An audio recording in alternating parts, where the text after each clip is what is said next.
Hola manada de lobas y lobos. Vamos a hablar hoy de... Voy a hablar, no vamos. Vamos, hoy toda mi personalidad es esquizofrénica. Voy a hablar de un relato que a mí me impactó muchísimo en su momento. Me pegué un jabón bárbaro, les voy a contar la historia después, la anécdota. Que es Una voz en la orilla de William Hope Hodgson. Una de estas cosas que voy recomendando, obviamente es un relato, no un libro entero, pero ese relato está en un libro entero. Y después les voy a comentar en qué libro lo pueden encontrar hoy en día, creo. Es una colección cara, pero bueno, vale la pena, vale muchísimo la pena. Yo esto lo definí como lo que se sabe del mar, lo que se cree saber del mar y lo que no se sabe del mar, resumido en un solo relato. Estas tres cosas se resumen en un relato corto de pocas páginas que es brutal. Tiene un final brutal, o sea, como todo maestro del horror sabe escribir. En este relato de William Hope Hodgson, el narrador acompaña a su amigo Trenger, es un nombre raro, en la búsqueda de Happy Return, un barco de pasajeros desaparecido en el que viajaba la prometida Trenger, la que el narrador describe con rostro de ángel. Gracias a la información de un viejo ballenero llamado Williams, localizan la embarcación varada en una ensenada de la isleta Middle cerca de la isla Nightingale en el Atlántico Sur. Al abordar el Happy Return, descubren que está en perfectas condiciones, pero completamente desierto. Un detalle inquietante es un calendario a bordo que parece haber sido actualizado diariamente, sugiriendo que alguien ha estado allí la noche anterior. Trenger es un hombre apasionado, desesperado por encontrar a su novia, y tiene varios entredichos con el ballenero que lo llevó hasta ahí. Incluso Trenger es mostrado como el típico hombre de clase alta británico, despectivo y al que nada le importa con alcanzar sus objetivos. En este caso, recuperar a su novia es su objetivo. Obviamente la finalidad es loable, pero la forma en que lo hace, descrita por Hodgson, lo deja en una mala posición, aunque Hodgson, y esto es lo bueno que tiene Hodgson, no hace ninguna apreciación personal, sino que es minimalista para hacerlo. O sea, como todo maestro del horror, lo importante no es lo que piensa, sino lo que muestra descarnadamente. En este caso, muestra a Trenger como una persona prepotente que agarra incluso a la solapa a este ballenero, que lo lleva hasta ahí, por más que le hubieran pagado, a un barco abandonado que le provoca pavor. Incluso él ya había subido con otra tripulación y salieron prácticamente huyendo del barco. Obviamente saben que los marineros tienen una especie de mitología alrededor de estas cosas, que respetan el mar, lo temen. En este caso, Hodgson, como ex marino mercante, traduce a la perfección los sentimientos de los marineros y nos los enseña a nosotros. Después de recorrer la isla sin encontrar a nadie, especulando que los sobrevivientes del barco podrían estar escondidos de día por el acecho de una bestia marina como un kraken, Trenger y el narrador deciden pasar la noche en el barco, armados, para esperar a los supuestos tripulantes y, de estar entre ellos, rescatarlos de las garras de alguna entidad marina indeterminada.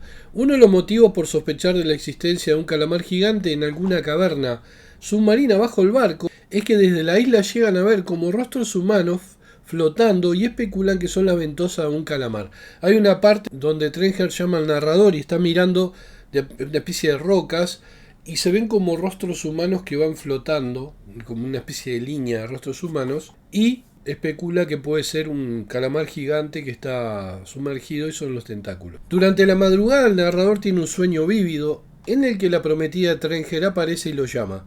Al despertar descubre que Trenger ha desaparecido. Al buscarlo ve en el agua rostros pálidos y tristes que en definitiva no son los tentáculos de una bestia marina. Para nada, son rostros.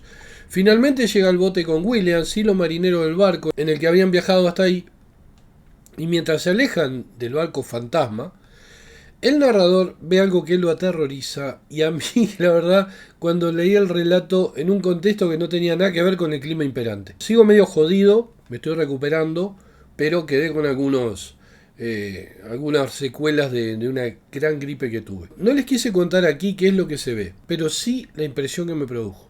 Yo tendría 18 años más o menos y estaba solo en mi casa a las 2 de la tarde.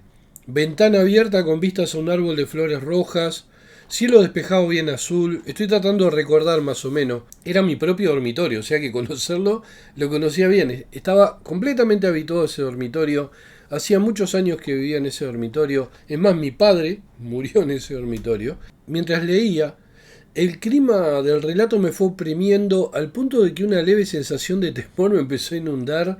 Empecé a sentir como una especie de temor irracional porque estaba en mi cuarto, y de día, y con la ventana abierta con el cielo celeste y un árbol con flores. Hasta que llegó el final y se me erizaron los pelos de la nuca y tuve que salir al frente de la casa. O sea, tuve que salir, dejé el libro en el escritorio, salí, abrí la puerta, dejé la puerta abierta, me senté en la escalera que daba a la vereda, una escalera de 10 escalones, me senté arriba, y no podía respirar. Sentí que toda la casa me oprimía cuando estaba adentro. Incluso me oprimía mi propia habitación. ¿Se dan cuenta? Con mis cosas, mis libros, mi cuchillo, mi máquina y hasta mi gato Flash. Incluso el gato pareció captar ese horror irracional que era imposible que el entorno ayudara a cultivarlo. Porque estaba a 1 kilómetro del mar y ni siquiera había una nube en el cielo. O sea, entonces uno está leyendo un cuento sobre una entidad que está escondida y acechando en un rincón de una casa, y entonces uno puede asociar. Pero acá no. Acá no había mar, acá no había barcos, acá no había una isla, acá ni siquiera había nada. Estaba yo solo ahí, solo, tranquilo. Mi abuela se había ido, no sé, por un mes se había ido a la casa de la hermana, lo cual para mí era un momento de felicidad porque era insoportable, la vieja loca, psicótica, manipuladora, hija de puta. Y directamente quedé completamente aterrorizado. Las mismas sensaciones, y por eso yo amo tanto el horror, me pasaron con Lovecraft, con los libros Los mitos de Chulú, que yo ya les conté una vez, y con el relato Nacido de los Vientos de Brian Lunley. Pero, en el caso de Nacido de los Vientos, yo estaba en un cerro donde se desata un tornado, y justo estaba leyendo algo parecido, entonces el clima conspiró con el relato, pero en este caso no. O sea, esto que les cuento describe la habilidad de Hodgson para producir horror con su obra, principalmente en los 4 últimos renglones. O sea, la descripción contrastante de uno de los personajes y la frase final. Contrastante porque él a la novia la vio una vez sola, dice, y recordaba un rostro de ángel. Y contrastante es cuando uno puede contrastar un rostro de ángel con otra cosa. Y no le voy a decir lo que, porque ustedes descubranlo con el final del relato. Bueno, y seguramente eso lo aprendió Hodgson al sentir horror más de una vez en la cubierta de un barco, y gracias a su talento enorme lo puedo transmitir al punto de que no se tenía que estar ni en un barco o frente al mar para sentir inquietud, incluso temor. Él utilizó su conocimiento del océano para crear una atmósfera de misterio y terror. Los habitantes de la isleta Middle reflejan las supersticiones marinas sobre barcos fantasma y criaturas del océano. El Happy Return recuerda el mar y celeste, el famoso bergantín mercante encontrado sin tripulación, pero en muy buen estado, lo que ha alimentado muchas teorías sobrenaturales. La posible presencia de una criatura marina que acecha al barco y la aparición de la prometida de Trenger reflejan el miedo a lo desconocido y a las fuerzas incontrolables del mar. Estos elementos son comunes en las historias de marinos, quienes a menudo enfrentan peligros inexplicables en el océano. Yo entiendo que muchos que viven muy lejos del mar, debe haber muchos seguidores del canal que viven en una ciudad que está a 100, 200, 300 kilómetros del mar, entonces su relación con el mar es nula. En mi caso yo viví 50 años en una casa donde estaba a, yo qué sé, menos de 1 kilómetro, 10, 12 cuadras de la costa, de playas, de rocas. Es más, teníamos una casita que después la ocuparon, metieron unos ocupa, y mi abuelo dijo, "Oh, que se la queden", porque mi abuelo era así, no daba bola a nada. Que estaba en un balneario pobre, como le decían, que era prácticamente una pequeña ciudad de pescadores, y mi abuelo tenía una casita ahí para ir y preparar sus cañas, pescar, iba a pescar. Había un cementerio de pescadores que no había cuerpos, o sea, eran tumbas dedicadas a pescadores que se habían perdido en el mar. Había innumerables teorías sobre por qué se habían perdido esos pescadores en el mar. Generalmente iban en chalanas, en botes grandes, a pescar, y muchos no volvían. Entonces a veces se especulaba una tormenta, a veces se especulaba de tiburones, a pesar de que en Uruguay supuestamente no hay ataques de tiburones y no hay tiburones, entre comillas, pero sí tenemos tiburones sarda, que es el tiburón toro, que es bravísimo. Que no ataque a gente acá es raro, pero bueno, no importa. La cuestión es que yo me crié en contacto con el mar. Entonces posiblemente también a mí me impactaba, me encantaba el mar. Yo iba de noche, yo ya les comenté en algunos videos, con una botella de vodka, mi pistola Versa, un cuchillo de combate en la mochila, la pistola en la mochila, y me iba a las rocas, de noche a la playa del Cerro, a la punta más lejana de la roca, a tomar vodka y generalmente con tormentas eléctricas o temporales de viento, y los re disfrutaba y bueno, tenía todas esas locuras. Me encantaba el mar de noche, pero lo respetaba. Lo temía y respetaba, pero también me atraía. Entonces entendí más o menos este amor que tenía a Hodgson, aunque él odiaba el mar. Después, cuando él se retira, creo que fue en 1906 o algo así, él se dedica a escribir, pero no quiso saber más nada con el mar. Incluso en la guerra le ofrecieron ser oficial en un barco de guerra y no quiso. Creo que estuvo después como en la parte de artillería y eso fue oficial también. Hodgson combina su experiencia personal en este relato con elementos de horror para explorar temas como la pérdida, la transformación y el miedo a lo desconocido, creando una narrativa que resuena con las supersticiones y temores de los marinos. Este libro fue el que leí y donde está ese relato. Este libro yo lo traje cuando tenía 18 años de Buenos Aires. Es de la editorial del CID.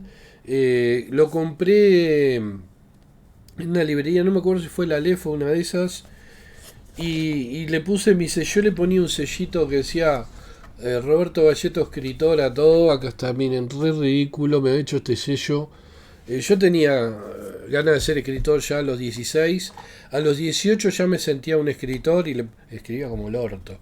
Pero bueno, era tosco, torpe, pero mejoré. Vamos a hablar un poquito de Hodgson. Yo hice un video, si quieren, lo voy a poner el link al final de este video para que vayan a ver un video mío sobre Hodgson. Pero William Hodgson, vamos a resumir, nació en 1877 y murió en 1918, a pocos días u horas de terminar la Primera Guerra Mundial. Fue una tragedia. O sea, fue un escritor británico clave en la literatura fantástica y de horror cósmico, cuyo vínculo con el mar no fue solo temático, sino profundamente personal. Su vida como marino mercante marcó de manera indeleble su obra literaria, convirtiendo el océano en una fuente inagotable de misterio, horror y belleza ominosa. Más o menos, él nació en Essex, en Inglaterra, se unió a la marina mercante a los 13 años como aprendiz, escapado, y dijo que mintió en la edad para que lo tomaran. Durante más de una década navegó por todo el mundo enfrentando tormentas, peligros técnicos y humanos y una disciplina brutal. En esa época no se olviden que la marina británica era terrible, tenían una disciplina horrible, los capitanes prácticamente decían sobre la vida y la muerte de los marineros, 2 por 3 se amotinaban, era un relajo. Bueno, esta experiencia forjó no solo su físico, era conocido por su fuerza y por fundar un gimnasio fisiculturista en Liverpool, de los primeros en Inglaterra o el primero, sino también su visión del océano como un lugar donde lo natural y lo sobrenatural se entremezclaban. También se lo conoce por haber golpeado y atado a Harry Houdini en uno de sus intentos escapistas de una cárcel local a pedido del alcalde. O sea, Houdini, saben, el tipo que se escapaba, se metía en una caja en el agua y se escapaba, y que era un escapista famoso y también un tipo que desenmascaraba mediums. Iba por las ciudades, uno de sus espectáculos era pedirle al alcalde de la cárcel local que lo esposaran y lo encerraran en una celda y él se escapaba. Entonces lo que pasaba era que él ganaba más fama, pero los alcaldes se desprestigiaban. Entonces el alcalde, que tenía un vínculo con Hodgson amistoso, le pidió si él podía atarlo a Houdini. Y Hodgson lo ató, y cuando Houdini hacía unos trucos de respiración para hinchar el cuerpo y distenderlas. Cuando él aflojaba las cuerdas y eso se aflojaban un poco y ahí empezaba a laburar. Hodgson le pegaba cortitos en las costillas y en la boca del estómago y mientras lo iba atando con nudos marineros. El tipo le costó como el triple de soltarse, todo magullado. Habló peste de Hodgson, hijo de puta. Era un enano Hodgson, pero un petizo, que cuando entra en la marina, los marineros, que eran degenerados, qué lindo que es tu carita, que tenía cara de niño, entonces le tiraban lance y Hodgson aprendió a cagarlos a piñazo, era bravísimo. Les quebró una pierna igual, o sea, era un animal. Y echó un cuerpo músculo justamente para defenderse. Después lo respetaba muchísimo y bueno, y era un tipo de los tipos más valientes de la Marina Británica. O sea, una de sus hazañas más reconocidas fue en 1904 cuando rescató a un marinero que se cayó al mar desde un mástil en aguas infestadas de tiburones, cerca de Nueva Zelanda. Había tiburones blancos. Por este acto recibió la medalla al valor del Royal Humane Society, algo que siempre le produjo orgullo y que reflejó su coraje físico, así como su respeto por la dureza de la vida marítima. Dicen que nadó estaban las aletas de los tiburones, el tipo nadó, rescató al tipo que cayó al agua, lo rescató y bueno, obviamente recibe la medalla. Como le dije recién, Hodgson abandonó la vida al mar en 1906 y se empezó a dedicar por completo a escribir.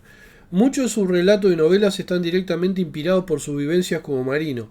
El océano en su obra no es solo un entorno, es una fuerza ancestral, un abismo que guarda horrores prehumanos y presencias inenarrables. Basado en sus experiencias, leyendas y probablemente narraciones de viejos marinos, Hodgson escribió una serie de relatos y novelas donde el mar no es solo escenario, sino una presencia activa, ominosa y casi consciente, que representa tanto lo sublime como lo terrorífico. Acá tienen un par de las obras para que vayan leyendo, pero creo que en el video que hice de Hodgson hay más. Uno de los botes de Glencairn, que salió la novela en la colección de Superterror de Martínez Roca como Los náufragos de las tinieblas. La tapa es re chota, pero a mí me encantaba. Es muy buen libro, igual lo mejor de él son los relatos. Los botes Glencairn, que es de 1907, o sea, un año después de irse de baja de la Marina, escribe este libro. Tras el hundimiento del barco Glencairn, los sobrevivientes intentan regresar a la tierra en botes, pero terminan en una serie de islas extrañas llenas de peligros sobrenaturales, incluyendo criaturas marinas, plantas asesinas y nieblas extrañas y nocivas, letales. El mar es el agente que los separa del mundo humano y los lanza al horror. Es cambiante, ajeno a la lógica, lleno de trampas y parece conspirar para no devolver a los náufragos. Después, Una voz en la noche, que es un relato corto también de 1907, que está en esta antología, en aguas profundas. El mar aquí se convierte en frontera entre lo humano y lo inhumano. Ahí la condena y es cómplice de una transformación monstruosa, silenciosa y melancólica. Una de las características más marcadas de Hodgson en toda su obra es la melancolía. Los personajes parecen siempre en un estado de opresión, pero a la vez de fascinación que los puede llevar a la muerte o a un cambio aún peor que la muerte. Después tenemos Los habitantes de la isleta Middle, que es el relato que abre este video, que este video se trata sobre ese relato particularmente. Después tenemos La nave de piedra, que es un relato. Un grupo de marinos se topa con un barco fantasmagórico transformado en piedra, flotando inexplicablemente en el océano. Al abordarlo, descubren una atmósfera de descomposición, figuras inmóviles, cubiertas de líquenes y una sensación opresiva de tiempo detenida. A medida que exploran, se sienten invadidos por una presencia inexplicable y una creciente sensación de horror cósmico, como si el barco perteneciera a una realidad más antigua que el propio mar. Es un relato breve pero cargado de atmósfera, donde el mar vuelve a ser un umbral hacia lo imposible. La nave de Davy Jones, ¿se acuerdan de la película de Piratas del Caribe, El cofre del hombre muerto? Está claramente influenciada por la estética de este relato. Todo ese barco con empotrado de cosas orgánicas, los marineros fusionados con pedazos de peces, algas, y más o menos se parece un poquito a la estética. Hodgson escribió muchas historias breves, menos conocidas, inspiradas en su experiencia como marino. Este relato se trata de cosas sobre marinos. Por eso no mencioné uno de sus libros más impactantes y que muchos lo odian, que tengo dos del mismo, en dos colecciones diferentes, que es El reino de la noche, porque se trata en un futuro donde la humanidad está prácticamente por extinguirse y un tipo tiene que surcar todo un mundo lleno de monstruos y mutantes y entidades sobrenaturales para rescatar a una mujer de una pirámide, porque él está en la última pirámide humana, que es como el bastión de los humanos contra todos esos horrores futuristas. todo muy retrofuturo. Siente un pedido de ayuda de una mujer que es la última en una de las pirámides que se consideraba que estaba destruida, y caza un rifle y se va recorriendo ese mundo para rescatarla. Y algunos, o sea, está basado en una novela corta, obviamente esto lo que hizo fue una novela enorme que está escrita como una especie de inglés arcaico, que fue muy difícil de traducir, pero una de las cosas que se le critica a la novela es que está estiradísima y que la novela corta es muy superior. Pero en general, la verdad, a mí me encantó. Yo la leí 2 veces y la voy a leer de vuelta pronto. Yo lo que le recomiendo, en base a mi gusto personal, es que los mejores relatos de marinos de Hodgson están... Libro que no tengo porque no lo pude comprar. Tengo un montón de libros para comprar de Machen, que los tengo en la mira. Pero Valdemar es una colección muy cara. También quiero comprar el de Carnacki que está en... Mire, pero son hermosos los libros de Valdemar, la verdad. Es caro, pero vale la pena. Este me lo regaló un amigo, que lo compró y después se calentó porque dijo que era una cagada, era muy largo. El libro de Valdemar que le recomiendo se llama Los mares grises sueñan con mi muerte. A ver, Valdemar me lo podría mandar de regalo si alguien conoce a alguien de Valdemar. No creo. Ya dije un par de veces lo mismo y ni pelota, Valdemar. La concha de tu madre, Valdemar. Bueno, un libro invaluable con más de 20 relatos en sus páginas que combinan realismo naval con apariciones o incidentes inexplicables. Hodgson funde el conocimiento técnico con la superstición de los marinos, mostrando cómo lo cotidiano puede volverse inexplicable en medio del océano. Para Hodgson el mar es el umbral entre la vida y la muerte, entre lo natural y lo sobrenatural, entre lo racional y lo instintivo. Su experiencia como oficial mercante, sus rescates heroicos, su odio y respeto por el océano, todo se convierte en literatura, a diferencia de autores que simplemente usan el mar como escenario exótico. Hodgson, en cambio, lo trata como un ser que respira, esconde, ataca y observa. O sea, es como el Blackwood del mar, porque el mar en Hodgson tiene vida propia como los bosques, las montañas y los valles en la obra de Blackwood.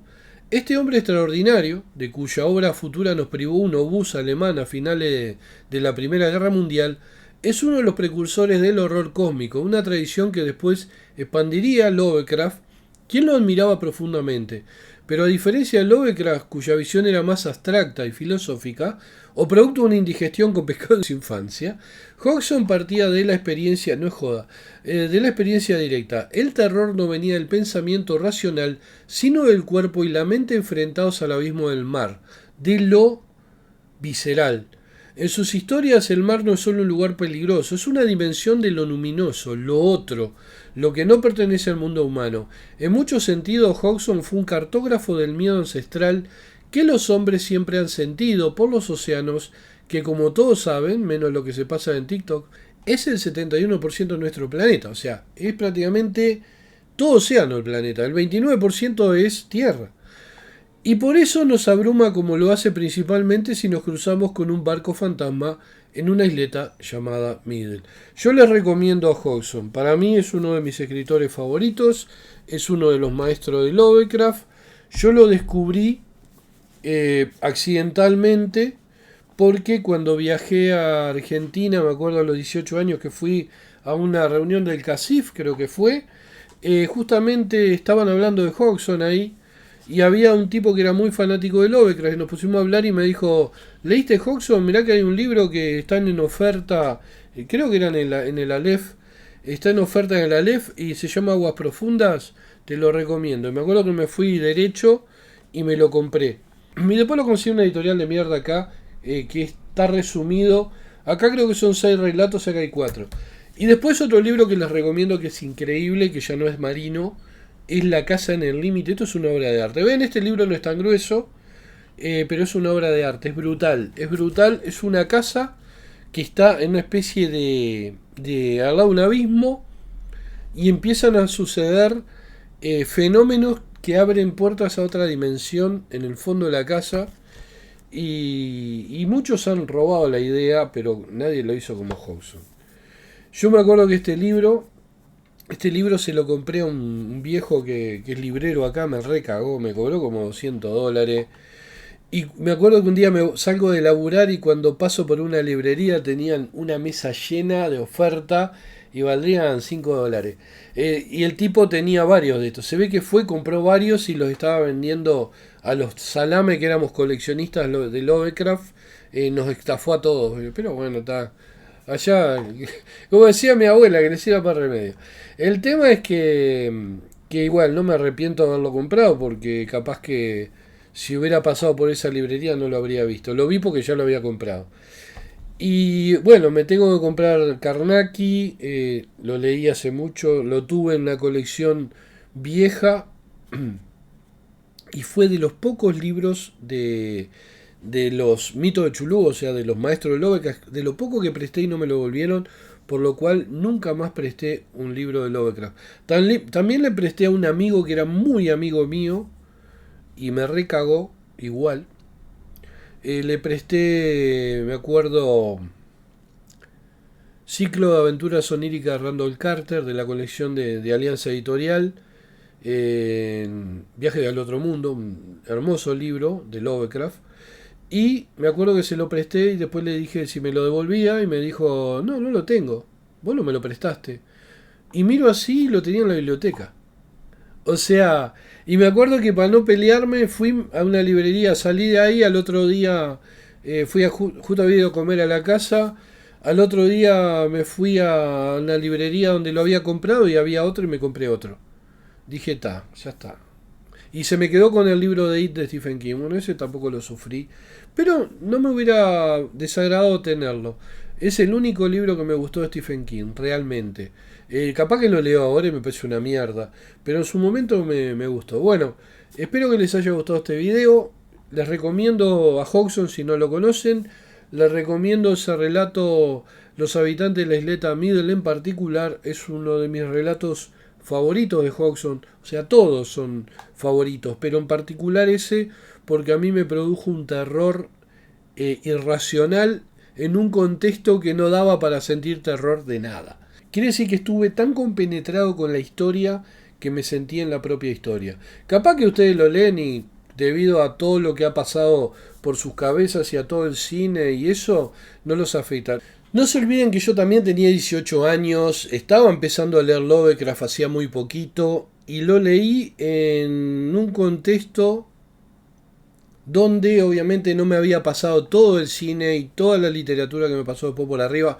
Era más fan en esa época de la ciencia ficción y había leído muchísima ciencia ficción, ya tenía montones de libros de Ballard, Bradbury, Asimov, Clarke, Jack Vance, Paul Anderson. Entonces el horror fue algo que me llegó después, principalmente después de leer los 3 libros de los mitos de Chulú.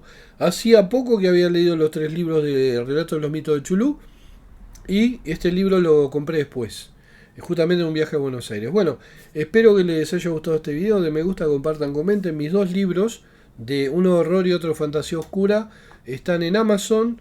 Los pueden ver ahí abajo, creo que están promocionados. Si no, en mi página robertovalleto.com. No se olviden de seguirme en Instagram, Roberto Valleto, y no se olviden de seguirme en Twitch, Roberto Valleto. Todos los domingos pasamos una nueva película clásica de horror, ciencia ficción o bizarra. Ahora sí, Dal Suyan.